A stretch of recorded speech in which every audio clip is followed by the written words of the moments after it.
Qué gran placer compartir con ustedes una nueva edición de Páginas Vivas, conversaciones de ayer, hoy y siempre, desde la hemeroteca de la Biblioteca Nacional de Costa Rica. Hace una semana estuvimos con don Rodrigo Calvo Castro, periodista, historiador del deporte en Costa Rica y de otros ámbitos, conversando sobre la década de los 70 a nivel de selección nacional, las jornadas que se vivieron y los fracasos a nivel internacional, a pesar de contar con figuras realmente destacadas en el fútbol nacional de aquella época. Esta vez vamos a hablar de los años 70, pero nos vamos a circunscribir a los clubes de fútbol y a jornadas épicas y realmente interesantes de comentar con un historiador como Rodrigo Calvo. Gracias, Rodrigo, por estar otra vez en Páginas Vivas. Bueno, muchas gracias por esta nueva invitación y bueno, las órdenes, y realmente es una época muy bonita, una época es una época de cambios, porque no solo a nivel mundial, sino es a nivel de cambios, un poco que nos va proyectando a lo que vino después en las siguientes décadas, que nos llevó ya a los campeonatos del mundo y a las Olimpiadas. Es como un antecedente. ¿Qué pasó? Y sucedió hace 50 años, ¿verdad? Entonces, hace 5 décadas que vivimos todo esto, lo vivimos intensamente, no éramos profesionales del periodismo en ese momento, éramos aficionados al fútbol, y creo que lo seguimos siendo, pero sí es muy bonito porque refleja no solamente un dominio claro de un equipo como fue Saprissa a nivel local e internacional, en lo que fue su equipo de primera edición, sino también que se dieron ya ciertas rivalidades importantes contra la Liga Deportiva Alajuelense, el Cartaginés y el Club Sport Herediano, que se reflejó en la repartición de títulos y en la pelea de los títulos de esa época a nivel nacional.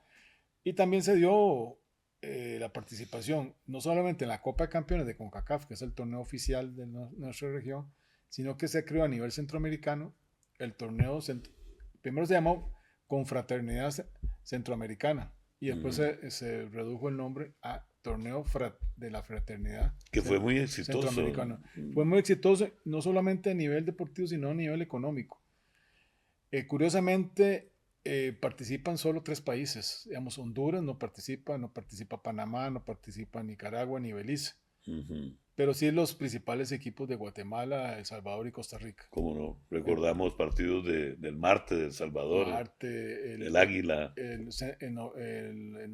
¿cómo era? el Cemento Novela Cemento Novela de de Guatemala. Guatemala, el Aurora de los militares, el Comunicaciones, el FAS de El Salvador, el Platense, que fue campeón de Centroamérica. Así es. Y esos equipos le dieron pelea a los principales equipos. Entonces participa el Cartaginés, participa el Herediano, participa la Liga Deportiva Alajuelense y el Saprissa. Sí, Y el más exitoso es Saprissa, que gana 3 campeonatos. Ganó el 72, de la Fraternidad del 72.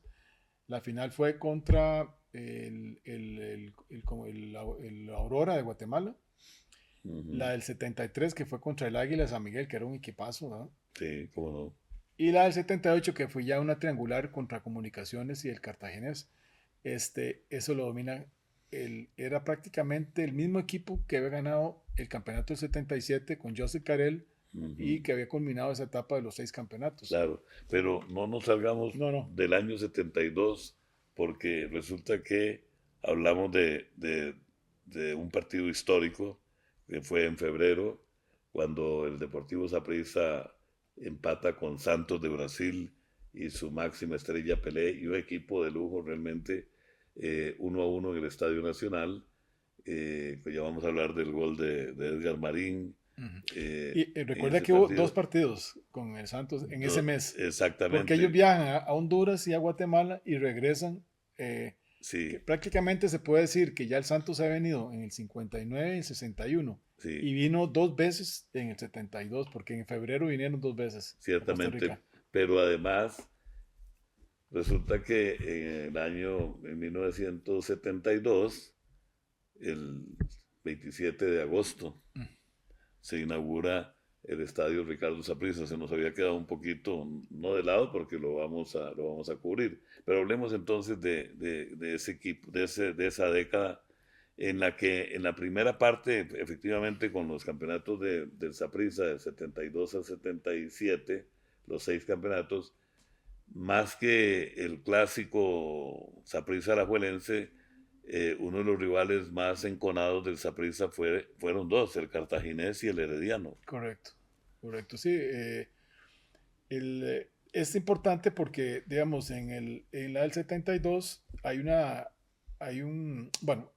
siempre es bonito como mencionar los entrenadores.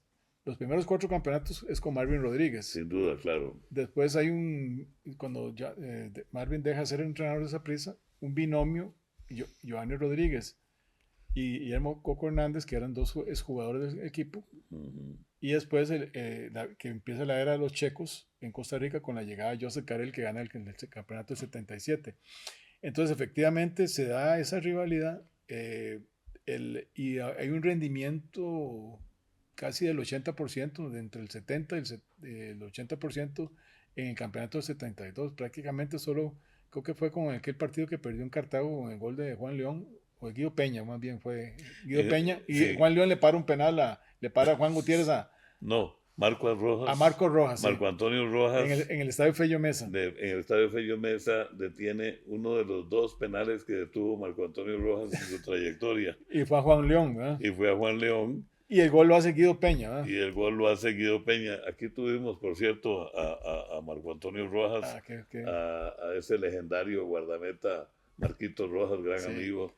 Y conversábamos en esa oportunidad en Páginas Vivas de que alguna vez Marcos Rojas me comentó, conversando ahí en las afueras del Instituto Nacional de Seguros, lo voy a contar como me lo dijo, no lo dijo en Páginas Vivas, pero conversando de que siendo el extraordinario guardameta que fue, no era especialmente penalero. Y ese penal que le tapó a Juan León, empezando en su primer año en primera división, Marco Antonio Rojas, y Juan León era un cañonero, pero Marcos Rojas me contó ahí conversando un mediodía que decía Marcos, cuando nos pitaban un penal en el Saprissa, dice, todos nos agüevábamos porque sabíamos que yo no lo paraba. Hay un penal que le anota en el 74 Marcos Rojas, que termina siendo una figura legendaria en el fútbol mundial, que es Antonín Panenka. Claro. Y curiosamente, eso fue en el 74 y fue la antesala de lo que Antonín Panenka hizo para la historia en el 76 en la Eurocopa. Sí. A Marcos Rojas le mete un gol al estilo Panenka en un partido que gana el Bohemian de Praga al Saprissa 2-1, un amistoso, y se lo hace con ese golpecito que por el centro del marco. Ajá. Y después en una final de una Eurocopa y que el portero se juega en la esquina. Exactamente. Claro. Y con Schellmayer se lo hace Schellmayer en la final del 76 de la Eurocopa, en la final entre Alemania y Checoslovaquia.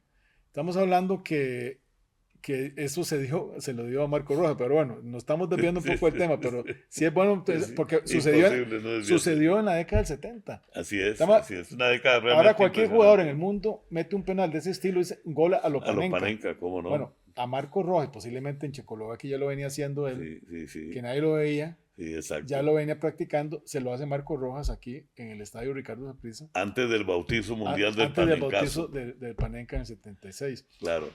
Y todo el mundo habla ahora el tiro de penal a lo Panenka. Pero bueno, Marco Rojas en ese campeonato del 72 fue una de las figuras del equipo. Y es el primero con un rendimiento que fue tan espectacular que evita que haya una gran final. O sea, porque realmente ya un año antes la liga había le había ganado una final en penales a Saprissa. Así es. En la final de los penales. Y el 70 había ganado la liga. Entonces ya la liga venía con 2 campeonatos y viene Saprissa con ese rendimiento del equipo de Marvin Rodríguez. Sí, con un equipo renovado. Renovado, porque Sí. si ya nos ponemos a hablar de ese equipo, Sí, claro. estaba Fernando Solano y Javier Michelín Macís. Javier Michelín Macís. Estaba el caso de Guillermo Coco Hernández. Sí. Estaba el caso de Heriberto Rojas. Sí. Estaba Wilber Barquero y Ramón Dagoberto Díaz, que ya venía como ya en la parte ya final de su carrera. Así es. Y había en medio campo Fernando Príncipe Hernández, Sí. Hernán Morales, Joa Paniagua, Sí. Edgar Marín, Odir Yaques.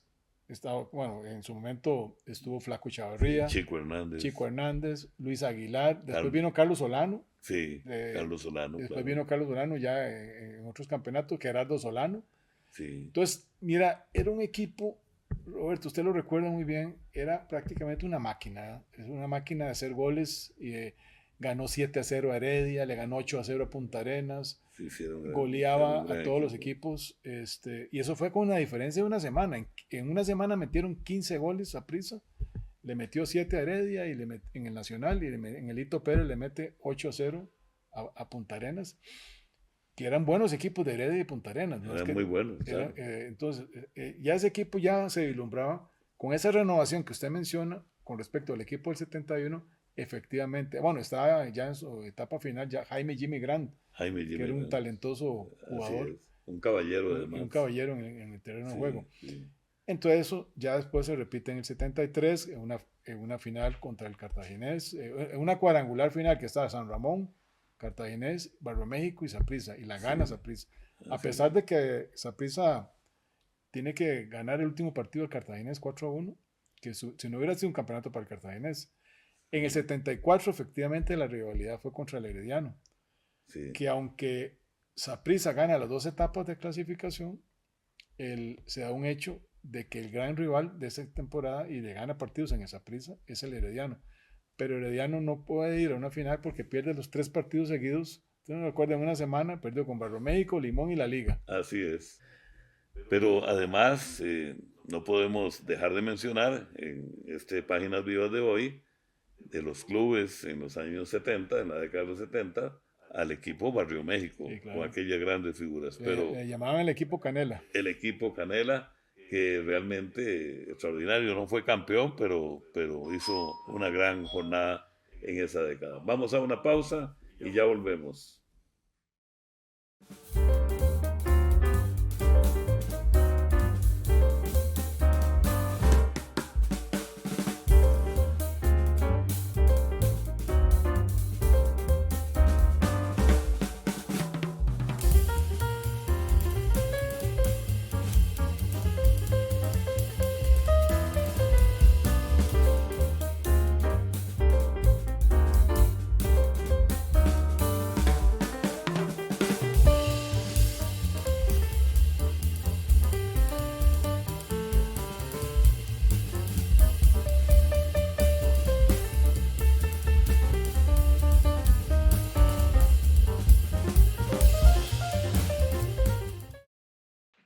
Volvemos en Páginas Vivas con Rodrigo Calvo Castro conversando sobre la década de los años 70 en el fútbol costarricense, concentrándonos no en selección nacional como hicimos en la edición anterior, sino en los clubes del fútbol.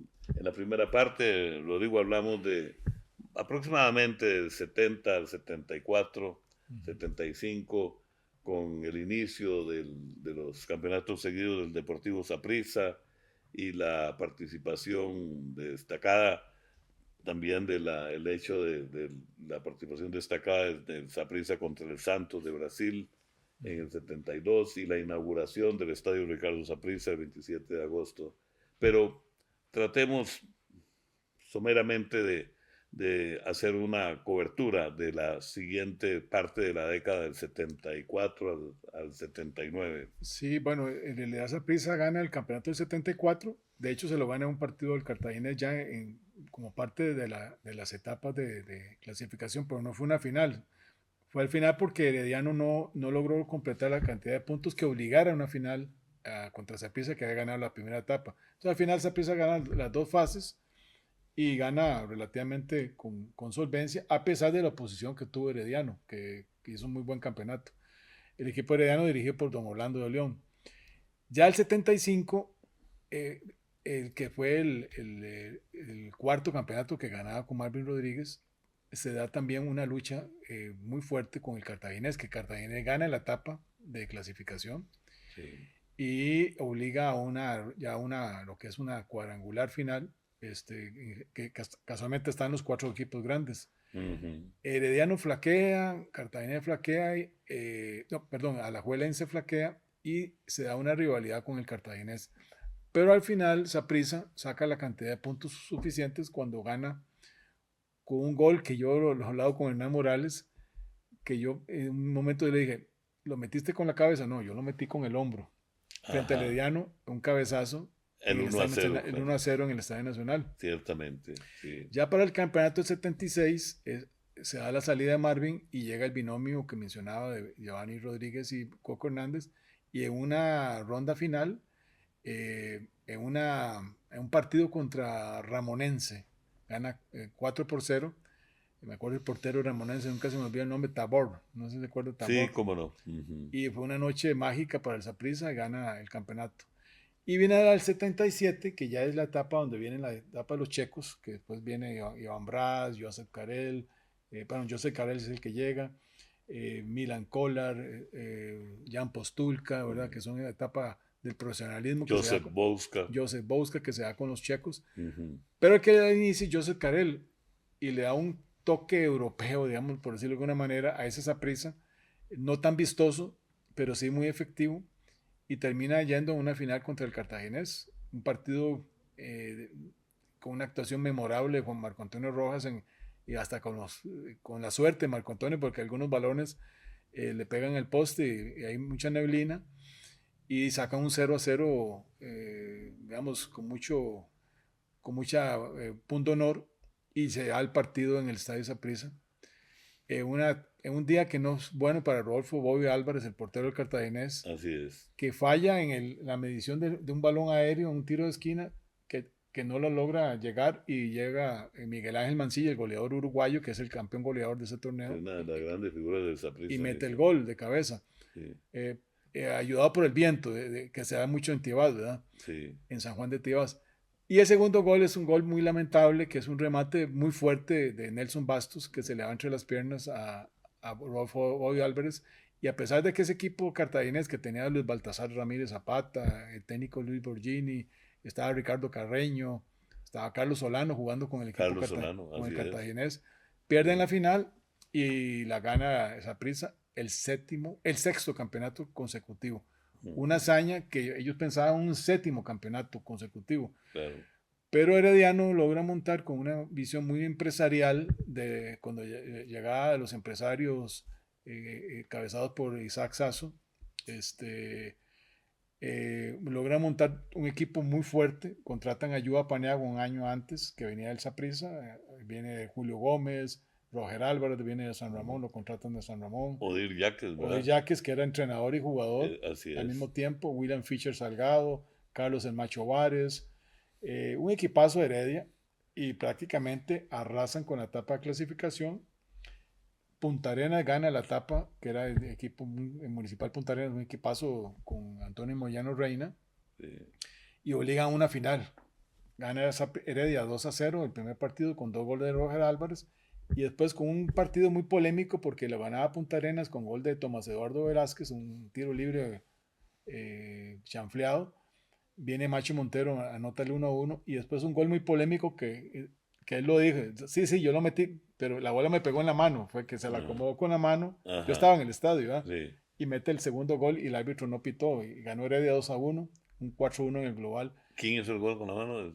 Macho Montero. No, o Sí, sea, con el... se la acomoda con Sí, la sí, mano y sí, remata sí. de volea Sí, sí, y claro. mete el gol, pero fue muy claro. Sí, claro. Eh, Que era un gran goleador, Fue el goleador del Herediano en esa Fernando temporada, Macho Fernando Montero. Macho Montero. Ujú. Y después, eso es el campeonato que gana. Pero el siguiente, ya con Marvin Rodríguez, Herediano también mantiene el mismo equipazo y gana el anterior bicampeonato, el actual que acaba de ganar en la Apertura 2024 Claro. y Clausura 2025, después de 47 años. En ese momento, en el 79, gana el que había sido su último bicampeonato, en una final que empatan 2-2, un partidazo en el Fello Mesa. que el equipo de Cartagena es con Walter Elizondo y el Herediano con Marvin Rodríguez, 2-2 y viene el partido en el Nacional. En esa final, Marvin Obando anota los 2 goles más rápidos en la historia. A los 23 y 18 segundos mete goles en los dos partidos, goles tempraneros. Y de hecho, en el 3-0, Marvin hace 2 goles. Marvin Obando hace 2 goles en el 3-0 en el Estadio Nacional, que por cierto, y el tercero lo hace Roger Álvarez. Yo andaba con un primo, como anécdota, En el estadio. y no había campo. Era un lleno completo, Ujú. 35,000 espectadores, y estaban las graderías detrás del marco, aquellas 5 graderías que después las Sí, unieron, cómo ¿verdad? no. Para el UNCAP Sí, sí. que hubo posteriormente, en el 91. Pero ahí se dio un caso que tuvimos que terminar viendo el partido subidos en unos estañones, porque no había campo en la gradería. O sea, viendo Claro. los partidos subidos en unos estañones, eso queda como una anécdota. Herediano dominó ese campeonato y fue el justo ganador. Entonces fue una década muy, muy linda, con mucha variación en lo que eran las posibilidades de un equipo a otro a nivel de clubes. Con un dominio inicial de la liga por 2 años, Liga Deportiva Alajuelense, después los 6 campeonatos seguidos de Saprissa y después el bicampeonato de Heredia. Entonces, yo creo que marca también una época de buen fútbol. Yo creo que fue un buen fútbol. Empieza ya una nueva era que es la llegada de los checos, porque inmediatamente que se fue Joseph Karel, viene el caso de Iván Brás, que es toda una Claro. revolución, que es otro capítulo en la historia de nuestro fútbol, No ¿no? cabe la menor duda.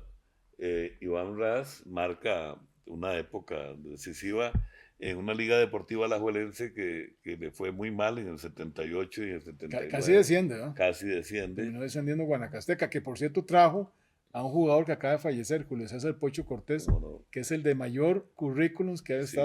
que estuvo en varios mundiales, ¿verdad? Vean ustedes esa década. Estuvo justamente, sí, acaba de fallecer o falleció hace algunas semanas Julio César Pocho Cortés, un caballero, una figura del fútbol mundial, que en el Mundial de 1970 en México había enfrentado a Pelé, Uruguay y Brasil, y que era realmente una figura, y llega a jugar a un equipito humilde de Guanacaste, y, y bueno, y marca una época en el fútbol Sí. costarricense, Estamos hablando, Julio César el Pocho estuvo en Cortés. 3 mundiales, Sí, fue campeón del mundo, campeón de la Copa es Libertadores. extraordinario. O sea, una trayectoria. Yo creo que es de los extranjeros con el más rico currículum deportivo que haya venido al fútbol de Costa Así Rica. es, en una entrevista que le hice yo para este servidor, para la revista dominical de La Nación, sobre su figura, el título fue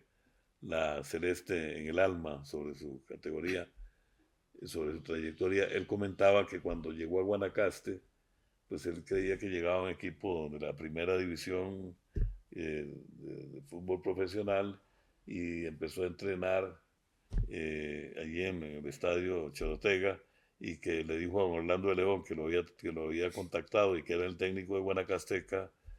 Contaba el Pocho que le dijo: Orlando, ¿cuándo me vas a llevar ya a la cancha? Porque jugamos el domingo y todavía no conozco el estadio.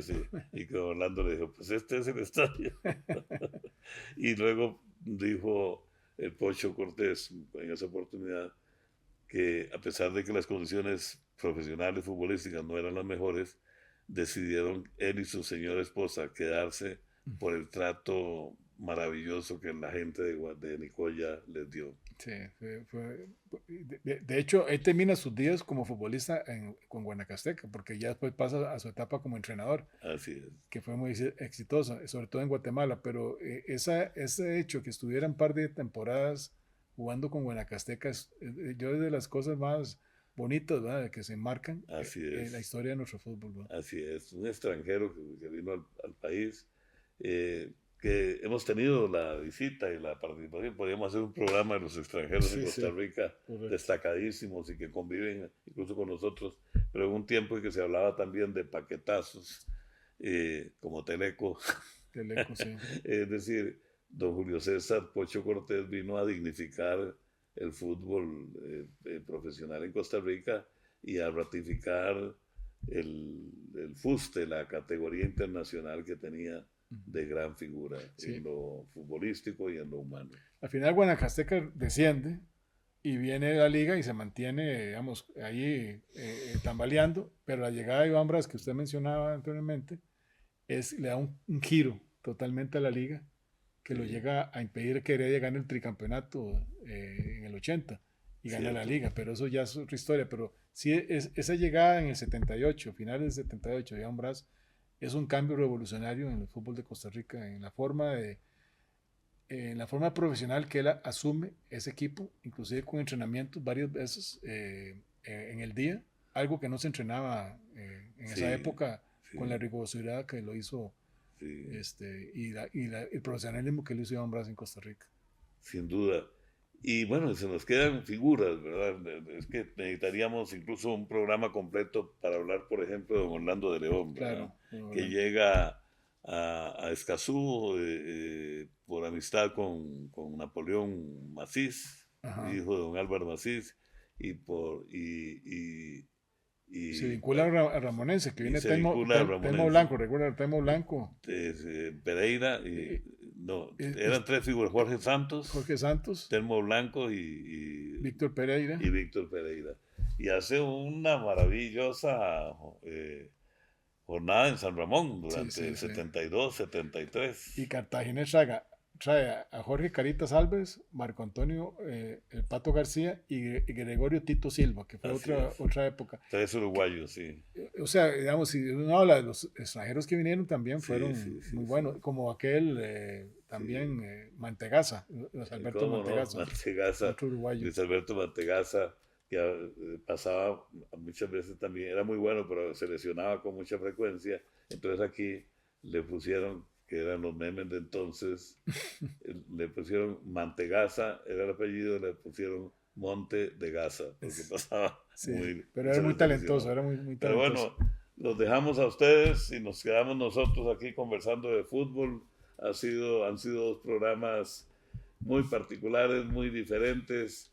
No he podido seguir yo el guión porque he sido el primer desordenado, pero es que había que aprovechar la presencia de una figura como Rodrigo Calvo en estos dos programas que hemos compartido con ustedes. Gracias, de verdad, Rodrigo. Con mucho gusto, las órdenes. Gracias por la invitación.